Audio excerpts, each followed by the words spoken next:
Okay, welcome to another meeting for American Prisoners of War. This channel, we focus on the acronym A in American Prisoners of War, which is American history. We read proof of claim every week, and we openly are still waiting on anybody to debunk the documents that we read. We don't refer to any books outside of the founder of Black History Month, Dr. Carter G. Woodson. So tonight we have Chief Quietwater, Chief Akibaline, Chief Blackcoat, and myself, Chief Alligator. So we'll open up and go straight into the 12 steps with Chief Blackcoat.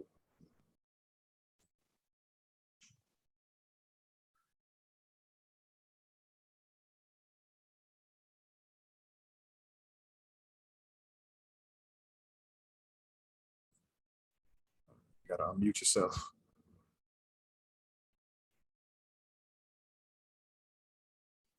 All right, guys. All right, 13-week practical program of action for each American prisoner of war. Step number 1, learn about the state or estates your family originated from. Number 2, who established that estate. Number 3, what tribe or confederacy had jurisdiction over that area prior to the European. Number 4, ask all nonprofit organizations you attend what's your position on reparations. Number 5, they either support it or they don't. No support, no money. However, if they support it, then children and adults need weekly classes free of charge about steps 1, 2, and 3. In addition, field trips to American Prisoners of War landmarks in that city, county, and state are needed. Number 6, don't support European holidays for the remainder of the 13-week time frame. Number 7, avoid spending money with any small businesses that doesn't hire your people, gas station, nail salons, subways, corner stores, etc. Number 8, all businesses need operating cash. Spend money with American business. Number 9, all other groups rely on our energy and operating cash to survive. Set our trends of making other groups follow our lead and support our clubs, services, products, and entertainment. Step number 10, the U.S. government is bankrupt. The Federal Reserve prints money, i.e. quantitative easing. It also burns money, i.e. quantitative teething. If the U.S. dollar hasn't been backed by gold since Richard Nixon in 1971, the Gold Standard Act, the government operates on full faith of its citizens to pay debt and taxes. American prisoners of war no longer have faith in the U.S. government.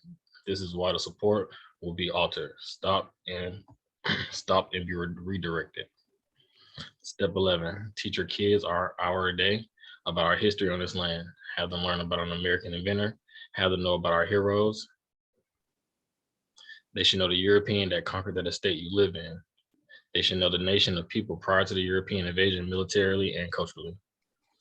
And last step, number 12, practicing these steps will educate us on the land claim in America and attaches us to the history and laws on this U.S. government. Each estate American prisoners of war live in should have steps 1, 2, and 3 advertised via social media, radio, newspaper. This 13-week time, one physical quarter will bring us together for one common cause. Okay, what step jumps out to you tonight in the reading? I'll go over them right now. The big thing right now is everybody trying to figure out who they are and where we come from. So we always want to look at step 2, who established that estate. That one kind of jumps out tonight if we're going to go into that. So yeah, number 2 will be sticking out today. Okay, what about you, Chief Akibaline? Which one jumps out to you tonight? I forgot what number, but the one about quantitative easing and tightening, because we're in debt. So how is the money real? How do we owe people money? How are we spending billions on other groups and billions on weapons and military if we're in debt? It still doesn't make sense to me. So that's going to stick out to me for a while. Okay, and Chief Quietwater, what step jumps out to you? I would say number 8, all businesses need operating cash, spend money with American businesses. Just being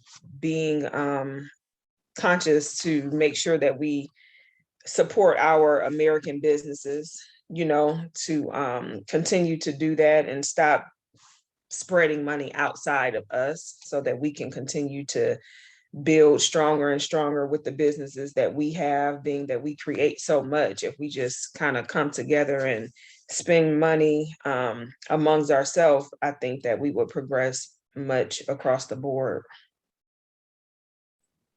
Okay. Myself, I'm gonna go with step one tonight, learn about the estate or estates your family originated from, and just kind of debunk these scholars when you're in school or these religious leaders.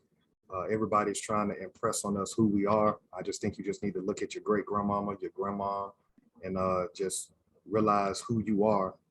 This whole slave narrative, the idea that everybody was on a military work camp. So step one sticks out to me. We'll jump into the Constitution. Typically what we do every week is we go to the document that this government supposedly is supposed to operate by. So if we can look at that document, we like to go over a couple of articles and sections before we get into the readings. So we'll start with section 1, article 10. Section 1, article 10 says, no state shall enter into any treaty, alliance, or confederation, grant letters of marque and reprisal, coin money, emit bills of credit, make anything but gold and silver coin a tender in payment of debts. So we read this every week, and the key to learning is repetition. And the idea that we're supposed to be fourth, fifth class, for me, the idea that we're supposed to be fourth or fifth class citizens, with this narrative of always being up under the constant bombardment from the United States government, and there is no money, that always baffles me. What jumps out to y'all about Article 1, Section 10, with the reality that if there's no money, then why are we being oppressed? Chief Blackcoat, you want to start that off?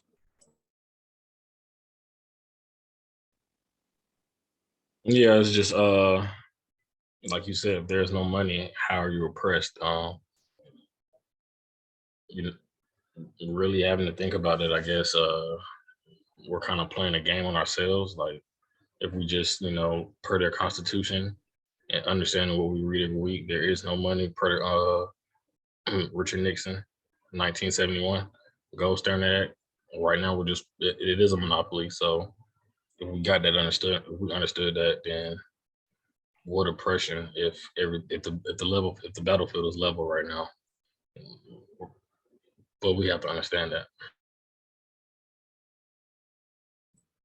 Chief Akivalan, you touched on that step jumped out to you, knowing that per their constitution, they're not even honoring what money is.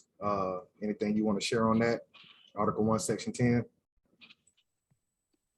It just shows you that we're literally just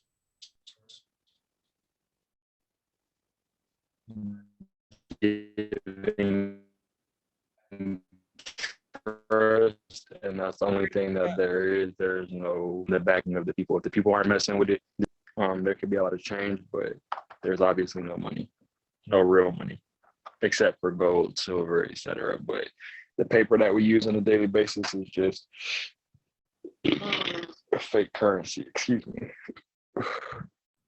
Chief Quietwater, what's your thoughts on Article 1, Section 10? I think what sticks out to me is the fact that most people don't know that that is the only constitutional money. The real money is gold and silver. So, without knowing that, people don't know the value in that. Growing up, you would think having gold and silver were just coins or whatever, but actually that is the real money. So that's what sticks out to me. Okay, we'll go to our second section that we like to read out of their constitution that they always like to honor and brag about their forefathers establishing for their government. We're going to do section 2 here, where it says the president shall be commander-in-chief of the Army and Navy of the United States and of the militia of several states when called into actual service of the United States. So 2020 made this real clear to me. When all the protesting was going on after George Floyd's murder, and you started seeing all these groups. I think they bombarded the Michigan Capitol, January 6, 2021, the attempted coup d'etat. So understanding who controls the militia, that's really imperative for us to understand that there's levels of armed resistance that's been financially supported against us as a group. Chief Blackcoat, what you got on that?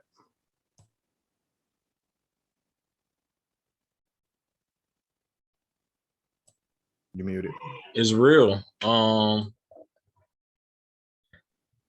You know, again, reading their constitution, you know, per this government, the United States, you're seeing that there are militias. And then when you get deeper, you know, you start to find the maps of the militia districts. So understanding what's going on here is pretty important. You know, we always throw out the word or the term prisoner of war. So this is kind of where it sticks out most when you go past your military and talk about militias. What's the militia for? Or, you know, so what's the militia for? So that's my piece. Okay, Chief Akibalon, what jumps out to you on this section 2 about the militia? It just shows you like where they put their energy towards, that if they have a militia, they have some sort of idea of how they want to control things on a more specific level. Like if something happens, like January 6th happened, they have a specific set of, or a specific group of people that are sent there to handle those situations. And it just shows what they care about. Just like the same way there's a new medicine every single day, you see that that's obviously where their money is going. So yeah, that's what I think. Okay, Chief Blackcoat, Chief Quietwater. Yeah, I'm on the same page with everyone else. I mean, just the fact that, you know, they can enforce the militia when they see fit. And the fact that most people don't even know anything about that. I know my first time learning about it is when we went over the militia districts and the whole map and everything like that. So that's what sticks out to me. Another thing that sticks out to me is the fact that they don't want us to have our own militia. We don't have a Black Panther anymore. We don't have a Black Panther group. Anytime we have any type of militant protection or militant force, they do their best to take it down. So it's a reason that they do that. That's how I feel.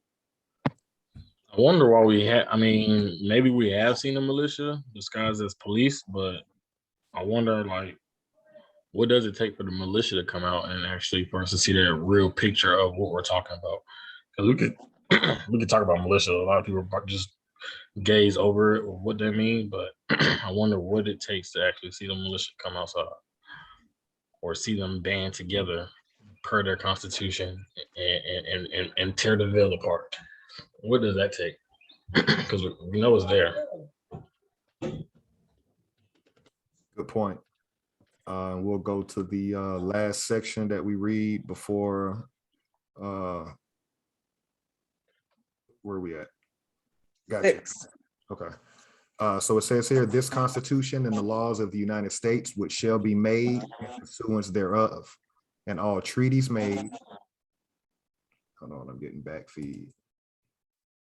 This Constitution and the laws of the United States, which shall be made in pursuance thereof, and all treaties made or which shall be made under the authority of the United States, shall be the supreme law of the land. And the judges in every state shall be bound thereby, and anything in the Constitution or laws of any state to the contrary, notwithstanding. This is powerful for me, especially with all the talk about reparations and trying to figure out who we are. Are we Black? Are we B1? Are we just American? Which is what this channel pretty much proves every week. It's just interesting to me that you can go to a history class in any college or any high school and none of your scholar professors ever read treaties. So how can you be talking about what happened on the land called America and you're not reading treaties? It's just very interesting to me how they point you to a book, but they won't point you to the supreme law of the land. Chief Blackcoat, what's your thought on the treaties being the supreme law of the land and why none of our people, quote unquote, highly schooled ever talk about them? Well, the treaties tell the story. So, you know, having a little bit of school, we understand that the main idea is slavery. But the treaties tell the story. So that's kind of the honest, probably the truth of why we don't talk about those things. Because now you kind of see how America was formed in a way. Well, not America, but this government on the land. So it's kind of like the hidden secret, you know. Everybody knows about treaties, but nobody kind of reads them. So it's like you don't want to go that way, or you don't want to touch it because it unveils what's really going on. Okay. If I could ask you to just go a little deeper, because what we know by reading treaties is these are military records. Right. So this debunks slavery because it shows that the people of the land were fighting the European. Right. But then this is the real story, but the media school is going to tell you we were slaves and Right. we had nothing going on. You want to dig a little bit deeper how if our scholars made us read treaties, we would see that we are fighting. Because it's our government. I mean, hopefully I'm staying in alignment, but because it's the government, so people think government is kind of like Big Brother or something that helps me, you know, putting it in simple terms. But you know, once you understand, okay, that's my government, it's a different, it starts to be a different story now, because you got to look at it for what it is. So yeah, understanding that these are the, you know, the highest law in the land, it's kind of weird why you don't read it in school. Chief Akibalan, what's your thought on it, being that treaties are supreme law of the land, but nobody ever talks about them when you're in school in history class? I feel like it's the same reason we don't know what like Masons talk about. It's because I feel like it's not a certain level of you have to have a certain level of knowledge, I feel like, to get what these mean, especially if you've been in school for so long. You can't really see anything outside of what you already have been programmed to know with slavery and the 16th Amendment, 13th Amendment, and stuff like that. So I feel like it's kind of a hidden type of knowledge because it's there, but them teaching that will have to be them teaching us why these treaties are important in the first place, or where they came from, where the first treaties came from, where the United States government got the idea to use treaties from. And it just opens this thing that I feel like they probably don't want to do. Well, they obviously don't want to do. Chief Quietwater, what's your thought on the never learning about supreme law of the land in any kind of school institution? I agree with everyone. I also think that, like like Chief Blackcoat touched on, because they created a narrative, they created a story. So, you know, and the scholars, you know, most of them, I would assume, know this information, but for whatever reason, whether it's financial gain or whatever, they don't expose everything. You know, they give you bits and pieces of information, but if you just go back to these treaties, it's there. You know, it's what it is. It can't be scripted because it's already written. So I just think it's just a bigger issue of them just keeping it from us, because if we knew how things happen and how things turn, it would give us a little bit more power, and we would recognize the power that we actually have as well. Okay. We'll jump into the Dr. Carter G. Woodson quote for this week. We do a weekly quote of him, honoring him, the founder of Black History Month, what we know as Black History Month. This week, I'm going to do the number 3. It was well understood that if by teaching the history of the European man, it was well understood that if by the teaching of history, the European man could be further assured of his superiority, and the Negro could be made to feel that he had always been a failure, and that the subjection of his will to some other race is necessary, the freedman then would still be a slave. If you control a man's thinking, you don't have to worry about his actions. When you determine what a man shall think, you don't have to concern yourself about what he will do. And I think that just ties into what we just talked about, the treaties being the supreme law of the land. Chief Akibalan touched on it when he talked about Masonry, which is a higher learning organization. You do have to be a free thinker and kind of outside the box to even want to go down that rabbit hole, if you will. And more importantly, on a human level, never closing your mind to any kind of knowledge, because like it says in that quote, you'll always be a follower of this European and always make him to be quote unquote supreme over you if you let him tell you who you are. So I think we all kind of touched on that, but Chief Blackcoat, what did you get from that?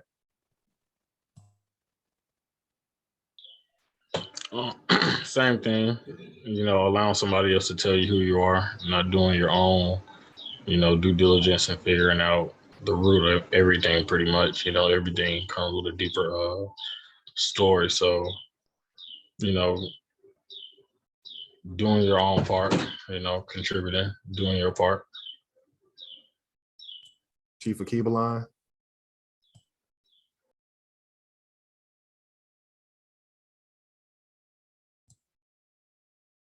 Okay. Chief Quietwater, what's your thought on that Dr. Carter G. Woodson quote? And then we'll come back to Chief. I think it goes right into what we literally just spoke about in regards to information. We have been indoctrinated with everything that has been told to us in the school system and by even new age scholars that we sometimes get information from, but which it has controlled our thoughts. And I think that it just ties into everything that we just spoke about in regards to it. Chief Akibaline, what's your thought on that quote from Dr. Carter G. Woodson? I think everybody pretty much said the same thing, and I think the quote is pretty straightforward. Like, if you can control how somebody thinks, you don't really need to care if they're gonna make a brash decision or go against you. If you know how if they're not thinking against you, why would you have to do anything extra if they're not gonna make a move? All right, I'll do the legal definitions. Let me pull this up real quick. Oh, 1 second. Can you pull up the legal definitions? I can do them. Okay. I have them right here. Okay. So the legal definitions: number 1, American and a native of America. Number 2, descendant, one who follows in the bloodline of an ancestor, either lineally or collaterally. Number 3, slavery, a situation in which one person has absolute power over the life, fortune, and liberty of another. Number 4, prisoner of war, a person, usually a soldier, who is captured by or surrenders to the enemy in wartime. Number 5, school, an institution at which instruction is given in a particular discipline. Number 6, education, an enlightening experience. And then for the maroon historical points, number 1 was a person escaping slavery, seeking freedom, or breaking the law. Number 2, providing unity and a strong defense came first. Number 3, maroon leaders were first and foremost military figures. Number 4, maroons established guerrilla warfare, planting sharp sticks in thick grass. Number 5, maroons knew their European enemy, language, defenses, and plans. Okay, that. So we've got the readings out. So now we're going to go back to the 1866 Indian Treaty. I'm going to do the inventor. Correct. Okay, so the inventor that I have this week is Percy, Lavonne, Julian, and this American was a chemist, one of several chemists, American chemists from his days. And basically what he did was synthesize chemicals from the Mexican yam to make basically cortisone, which is a steroid, which further developed into other medicines and things of that nature. So he has over 130 patents where this particular way that he synthesized these medicines developed into the progression of different steroids that branched off into other different kind of drugs. So the patent number is 218971.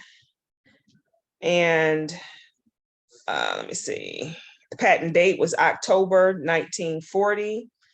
And the other thing is he was born actually in Montgomery, Alabama, April 11th, 1899, and he died April 19th, 1975 in Illinois.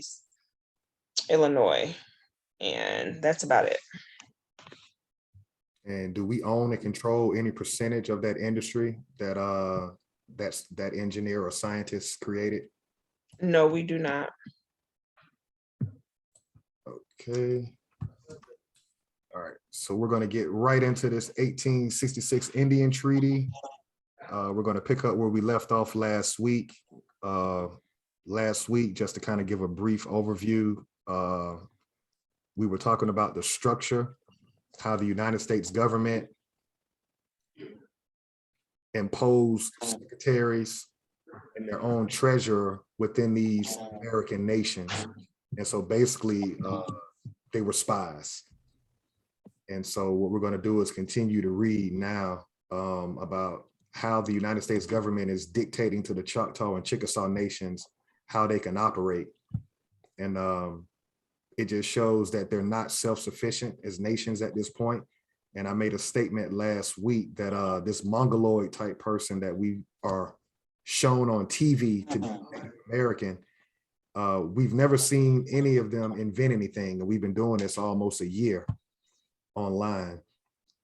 And so one of the things I mentioned last week is that it's safe to say that they're not American, that those Asian looking people are from Asia and they came on boats just like the Europeans, and they were placed in Indian territory west of the Mississippi River, because if you are a real owner of something, you're not going to have another group of people dictating to you where you can go, who's going to be your secretary, who's going to be your treasurer. So the more we get into this treaty, you can see the way I'm interpreting it is these people couldn't have been in control of anything because they're letting outside force dictate too many terms and conditions to them. So where we left off last week was right where the marshals were concerned. We'll probably scroll up some. Let's see, scroll up some more. Let's further agree that superintendent. Okay, number 11. Yeah. So somebody want to start on section. Oh, okay, I got you. Okay, right here. Okay. We'll start right here where it talks about I'll start. It's kind of lagging a little bit, Chief of Keebaline. Okay, Quiet Water. And actually, I'm gonna have to pass on the reading. Somebody just turned on a saw, so I don't know if y'all can hear that or not. No, we can't. Oh, okay, cool. That's perfect then. And the said marshal and the said secretary shall each be entitled to a salary of $500 per annum to be paid by the United States, and such fees in addition thereto as shall be established by said government, with the approbation of the Secretary of the Interior, it being understood that the said fee list may at any time be corrected and altered by the Secretary of the Interior as the experience of the system proposed herein to be established shall show to be necessary, and shall in no case exceed the fees paid to marshals of the United States for similar services. The salary of the interpreter shall be $500 to be paid in like manner by the United States. I'm gonna need help breaking that one down. Okay, does anybody want to, what sticks out based on the section 11 that he read to anybody? Well, I'll Marshall. say what sticks out to me. Oh, you go ahead. No, I was just gonna say Marshall and the secretary, entitled the $500 per annum. So to be paid by the United States and such fees addition thereto shall be established by said government. So they're saying you're getting $500 for slavery, to enslave, or what are we talking about right here? Okay. I think it goes into what we were talking about last week too, how they're, because it says something about a fee list, basically, they're entitled to the $500. I guess, is that per year? Is that what annum means? We'll have to look that up. Per year.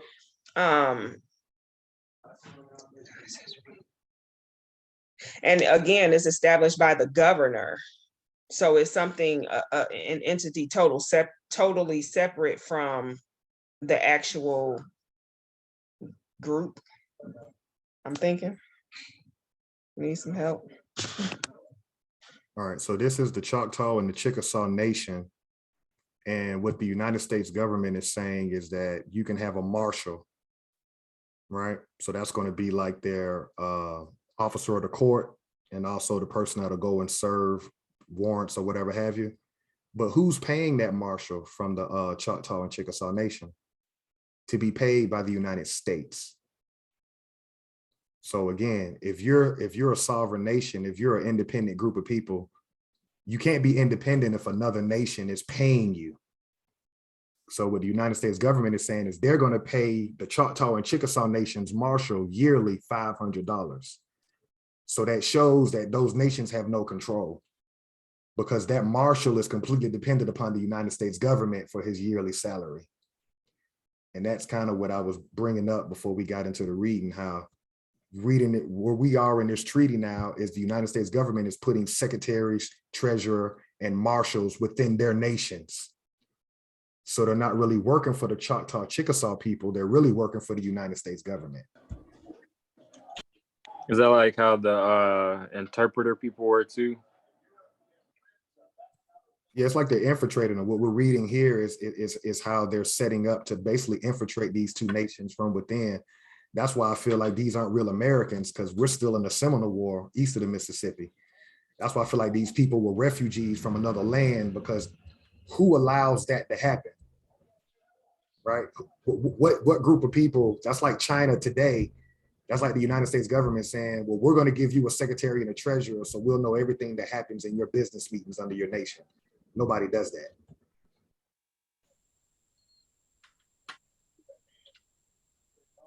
Anybody else want to build on that? I think that was a good way to sum it up. I don't have nothing extra to say. Oh yeah. You can see the infiltration. That's the only thing that was standing out mostly. Again, they have no control. So you have these people playing Secretary Marshal, but still answering to the United States government. So there was no real community building here happening or nation building. It was just, again, the infiltration from within and then branch it out. Someone wants to do section 12? I can do it. And the United States agreed that in the appointment of marshals and deputies, preference, qualifications being equal, shall be given to competent members of the said nations. So they're appointing marshals and deputies to the nations. And like you said, basically that's kind of backwards. If it's their stuff, how are they allowing another entity to come in to appoint any kind of positions or authority? The object being to create a laudable ambition to acquire the experience necessary for political offices of importance in the respective nations. So basically, maybe they're thinking that they don't have the experience, and they're putting what they would consider, I guess, qualified people in place so that they know that things are ran the way that they want them to be ran on behalf of the United States. Which further shows proof that these people never had experience in running anything. Because if somebody has experience in running something, you ain't got to show them. Sure, right. Okay. Number 13, and whereas it is desired by the said Choctaw and Chickasaw nations that the said council should consist of an upper and lower house, it is hereby agreed that whenever a majority of the tribes or nations represented in said council shall desire the same. So they're basically setting up a voting process, I guess, when it comes to making decision. I guess if the majority decides to go in a direction, that's the way that it goes. Is that right? Yeah, the peasants have now got some experience of running their own government, meaning the United States government. So they're setting up Choctaw and Chickasaw Nation, just like the House of Representatives under their government. You're gonna have an upper and a lower house. Right. Wow, okay. Or the Congress of the United States shall be so prescribed, there shall be, in addition to council now provided for, and which shall then constitute the lower house and upper house, consisting of one member from each tribe entitled to representation, and the council now provided for the relations of the two houses to each other, being such as prevail in the United States, in the states of the United States. Okay. Each house being authorized to choose its presiding officer. So again, they're allowing them to vote in their officers and things of that nature. And clerk to perform the duties appropriate to such offices. And it being the duty, in addition, of the clerks of each house to make out and transmit to the territorial secretary fair copies of the proceedings of the respective houses immediately after their respective sessions. So again, setting up different positions like the secretary positions and things like that within the two different houses. And like you said, Chief Alligator, they're setting it up just like they have already, got theirs set up. Let's see, after their respective sessions, which copy shall be dealt with by said secretary as in now provided in the case of copies of the proceedings of the council mentioned in this act. And the said clerk shall each be entitled to the same per diem as members of the respective houses and the presiding officers to double that sum. And so basically the clerks will be paid a per diem, and the officers will be paid double that. Who's the most powerful people under the European government? Based on what Chief Quietwater just read, what two positions have the most power? The secretary. Yeah, the secretaries and clerks. Secretary. So that rhymes to the day. When you go down to a courthouse, what's got all your stuff? Huh? Oh, the secretaries and the clerks. You gotta go through them. You want to go straight to the clerk, right? She has the power. She sets the judge's calendar. She does everything. All right. Put a pin in that and remember that for the rest of your life. Understanding the supreme law of the land helps you navigate in society. Yeah, the clerk runs the courthouse. The clerk runs the courthouse. Anybody else want to start with Article 9?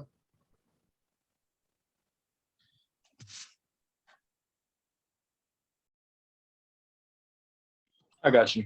Okay. Such sums of money as have, by virtue of treaties existing in the year 1861, been invested for the purposes of education, shall remain so invested, and the interest thereof shall be applied for the same purposes, in such manner as shall be designated by the legislative authorities of the Choctaw and Chickasaw nations, respectively. It seems like they're setting up the education system now. It seems like this is how they see is what's going to work, by controlling the minds, like we just said with the quote. I think it's their initial way to say that this is where our money is going to be going to. We're going to use the land, we're going to have the people control the money, and now we need to control what they learn and how they probably learn about the money, or how they probably learn about the things that we do and why we do. Well, not us, but them. The things that they do and why they do the things that they do and why they're messing them over and why it's okay, because they're helping them at the end of the day.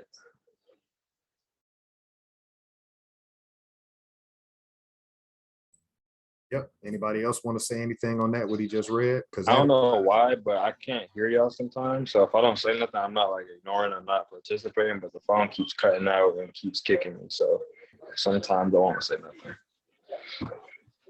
No, we're seeing the layout plan. We're seeing it all come together. Article 9, we're talking about investing money into education now. So we're seeing the blueprint being laid out for sure. And it makes sense from their standpoint, because if they don't want to continue to fight a group of people, then you have to miseducate them and make them think something else. So I mean, it's kind of brilliant on their end, right? If they don't want their kids to have to fight that same fight that they fought, how do you prevent that? Miseducate the youth, make the youth think they come from another landmass and that they weren't anything. You never have to worry about your kids having to deal with the battle that you're fighting. Anybody want to do Article 10? Yeah, I got you. The United States reaffirms all obligations arising out of treaty stipulations or acts of legislation with regard to the Choctaw and Chickasaw nations entered into prior to the late rebellion and enforced at that time, not inconsistent herewith. All right, I'm gonna stop there. It seems like they're saying that even though they rebel, they still need to abide by the obligations that's in the treaty.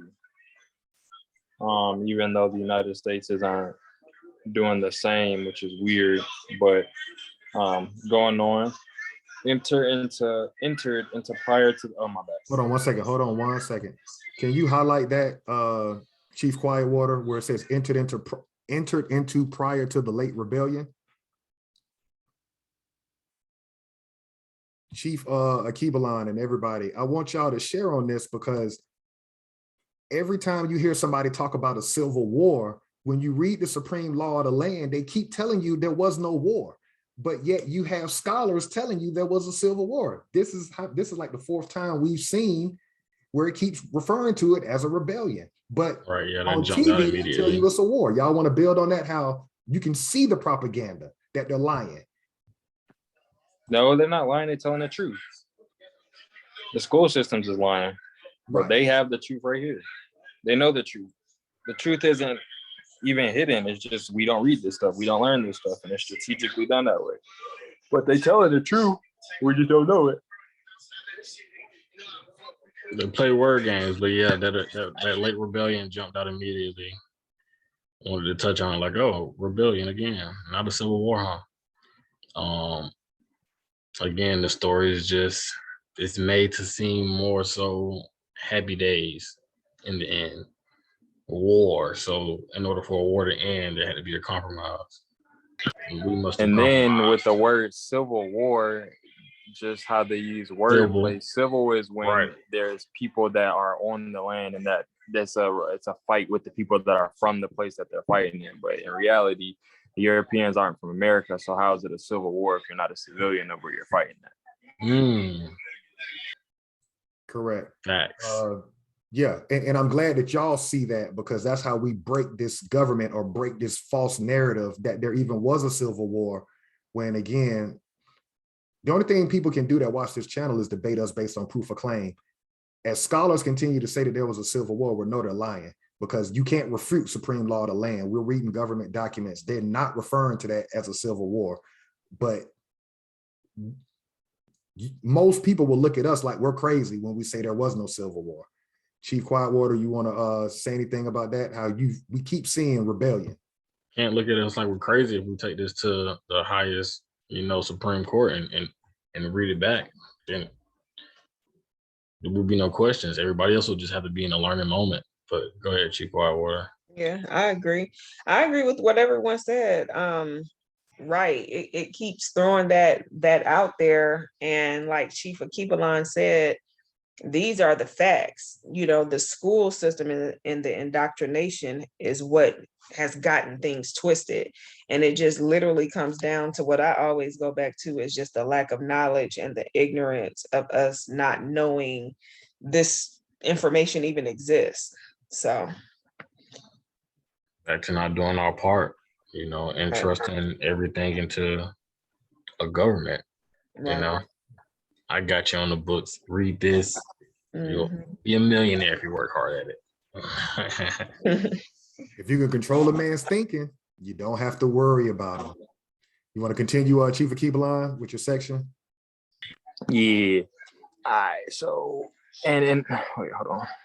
And further agrees to renew the payment of all annuities and all other monies accruing under such treaty stipulations and acts of legislation from and after the close of the fiscal year ending on the 13th of June in the year 1866. basically they're saying y'all have to, I feel like they're saying you have to continue with your obligations that we set in this treaty before the rebellion.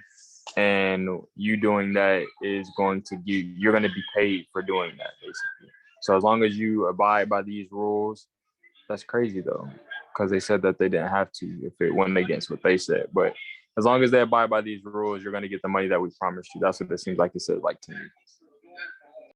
Yep. And who's in control? If the United States government, if the Chickasaw and Choctaw Nation are completely dependent upon the United States government to give them their per diem salaries, who's really in control of those nations?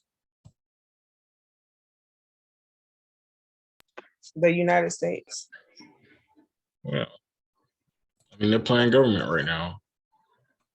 And they probably don't notice on this level. This is on big boy level. So at the bottom, you're just seeing pieces moving. And you're thinking, oh, happy days is coming soon. But really, Puppet Master back here, down here, Article 10. So let You me know ask what y'all a it is. question. Let me play devil's advocate. Let me spin the chessboard all the way around 180 degrees. If we were to ever stand up on this land against this government, is it safe to say that these nations would also fight against us because the United States government is funding their lifestyle? Would it be irrational of you to think that these nations would not fight against us if we stood up? I don't think that's far-fetched. I think they definitely would have some type of resistance because they are still dependent on the government. Chief Blackcoat, Chief Akibaline. Can you repeat the question? If we, now that we know that the United States government is financing the Choctaw and Chickasaw Nation, would it surprise us that if we stood up as a group of people, that these two nations will fight against us because they're being financed by the United States government? Oh, yeah. Let me add in one more. Would we be surprised if the nonprofit organizations fight against us, or your Black Congressional Caucus fight against us? Because the United States government is funding all of these things. So it shouldn't surprise us that nobody works for us, because look who's paying them. I think it's 50-50. It wouldn't surprise me. It wouldn't surprise me, but it's kind of like, so you want to be controlled and you don't want the chains off at all. Like, this is bigger than just them. Nah, I think it's 50-50 for sure though. Why 50-50? Because it's still just, there is no freedom in that. You're on paper documented, where you're not free.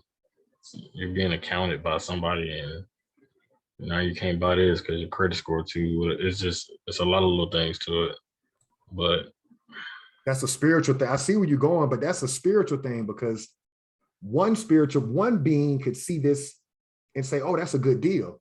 But another being could see that and see what you're saying. Right. You follow me? Facts. That's why you're saying it's 50-50? Yeah. Now I can see the money coming to play, and that's just what it is. You know, we living good over here, but 50-50, we should see. If that day ever comes, we shall see. But if you know the Constitution, you know it's just kind of like, that day won't come until we understand things like this, of that nature, and the true history of every estate. So once that time comes, people are like, yeah, you know, we like it like that. That's gonna be kind of tough. I'll do Article 11. Whereas the land occupied by the Choctaw and Chickasaw nations and described in the treaty between the United States and said nations of June 22nd, 1865, is now held by the members of said nations in common. Under the provisions of the said treaty, and whereas it is believed that the holding of said land in severalty will promote the general civilization of said nations and tend to advance their permanent welfare in the best interest of their individual members, it is hereby agreed that should the Choctaw and Chickasaw people, through their respective legislative councils, agree to the survey and dividing their land on the system of the United States. I'll stop right there. So basically they're just saying, again, United States government's playing big brother to the Choctaw and Chickasaw. We're going to put you here, supposedly on your own land, Native American. That doesn't make sense to me if you're the American, how you're letting them put you where they want you to be. Right. Right. Yep. Anybody else want to say anything on that? At this point, you could just tell, I mean, not trying to speak for the Choctaw and Chickasaw, but it just sounds like they understand we're in this constant migration moment of life now. So right now it's kind of just go with the flow. I've already came over whoever, and then we know all these other people are here now. So now it's just a bunch of, ain't nobody talking the same language. It's people with guns pointing wherever, you know, late at night, whenever. Yeah, just moving pieces right now. That all they know is pieces are being moved. Yeah, it sounds And, like a minority to me. It just sounds like you're being, if I'm gonna use the word minority or minority child, like the parent tells the child what to do. The United States government is telling the Choctaw and Chickasaw, hey, you're going to be on this divided land based on the system of the United States. Like, and this is going to be yours. Yeah, like what the fuck? Like how but you can't do that because you telling me this mine. Right. Like how you, yeah. Then it says, the land aforesaid east of the 98th degree of west longitude shall be, in the view of the arrangements herein after mentioned, surveyed and laid off in ranges, townships, sections, and parts of sections, and that for the purpose of facilitating such surveys and for the settlement and distribution of said land as herein after provided. Again, you got this United States government putting you in townships, sections, and parts of sections. It just doesn't sound like you're independent when you got, it just sounds like they're treating you like you're their kid. And in real estate, Florida is still a township state. Kind of choppy. I said, and in real estate, Florida is still a township state. Like they operate off townships instead of normal real estate laws. I can't hear anything, bro. Anybody else want to build on that little section that was just read? I agree with what everyone else said. Chief Blackcoat, you good? Okay, if you could scroll down a little bit or scroll up, I'll keep reading. Okay. There shall be established at Bogey Depot in the Choctaw Territory a land office, and that in making the said surveys and conducting the business of the said office, including the appointment of all necessary agents and surveyors. So now they're gonna have a Bogey Depot, and that's where these two nations are gonna put all their documents where they're told to go by the United States government. That way they can have a record of it. Where we at? Okay, the same system shall be pursued which has hereto governed in respect to the public lands of the United States. It being understood that the said survey shall be made at the cost of the United States and by their agents and surveyors. Once again, the United States is calling all the shots. They're the ones making the investment. They're spending the money. So again, these two nations are completely dependent on everything the United States government does because they're the ones spending all the financial resources. Anybody want to build on that, or y'all good? Surveys or surveyors sounds like what, like census. You know, we got the surveys and then our surveyors. What are we talking there? Land surveyors. So overseers. Yeah, like the people who go out and look at the land and mark it. Oh, surveyors. Okay. Mm-hmm. You're just totally dependent right now. I mean, they already have their infrastructure of how this thing's gonna move. Again, I like that the words keep coming out: surveyors, agents, marshal, secretary, clerks. We're seeing the establishment being built. And again, how can this be my land if you're giving it to me? You're telling me this is my piece. I want that piece. No, this is your piece. And there was no difficult times either. No resistance from them. They just literally allowed them to do this, basically. Right. I'm just seeing waves of Europeans right now. I'm seeing marshals, I'm seeing clerks, I'm seeing secretaries, I'm seeing agents, I'm seeing land surveyors. They're just infiltrating, just bombarding these people with all these different employees of the United States government. And that the officers and employees in the land offices of the United States in Kansas. So we'll go down to 12. Oh, well, we'll stop at 12. We'll stop there. So we'll start at 12 next week. Yeah, so we can just clearly see right here that these two nations don't have any say-so in this treaty, which I'm just throwing this idea at the wall. The people who they're saying are Choctaw and Chickasaw, I don't believe that these people are really Choctaw and Chickasaw because there's still a Seminole War going on the other side of the Mississippi.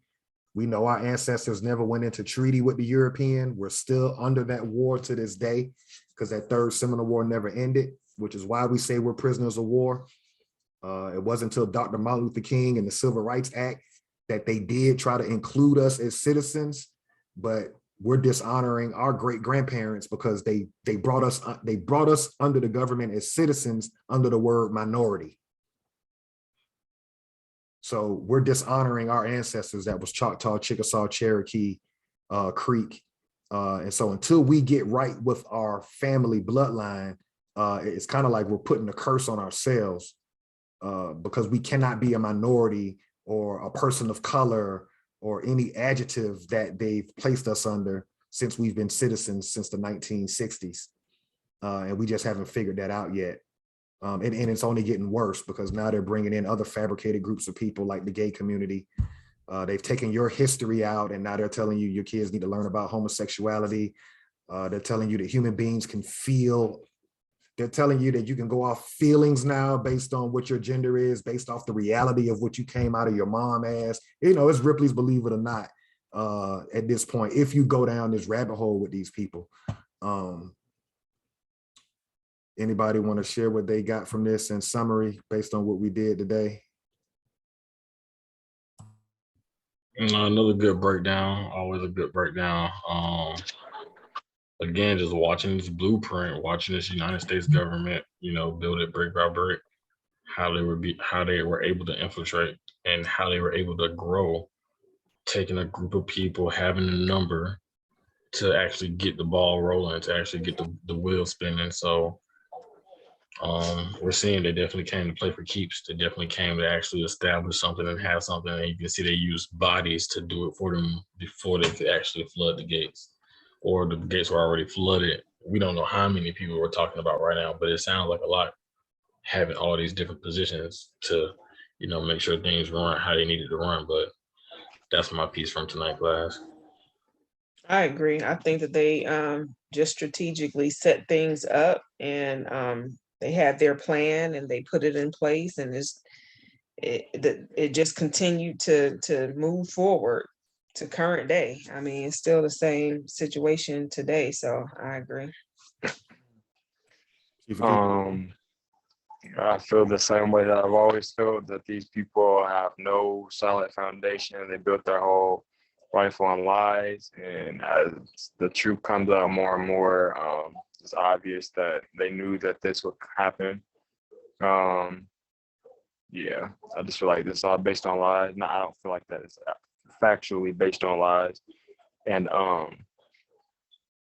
yeah, it's obvious that they don't have no real foundation, or like they don't have no real power besides what you think in your perception. But yeah, that's why I'm happy that we're learning this stuff. Great point. They don't have a foundation. So if they ever was posed to answer the question who their great grandparents were, they probably couldn't answer it because they came over as peasants. They probably really don't know who their family is coming from Europe. Great point. Great point. And they're never asked that because they run with the slavery narrative that we are the group of people that don't know who our great grandparents are. But nobody ever asked them, who's yours? It's projection. Another great week. We'll pick up next week and continue on 1866 Indian Treaty. We're almost at the halfway point of it, so definitely got to be persistent and consistent with it. But if anybody believes otherwise, based on what we're doing, feel free to drop comments, providing your proof of claim to the contrary. but we're showing you guys proof of claim. We're showing the world proof of claim that this whole shit is a lie.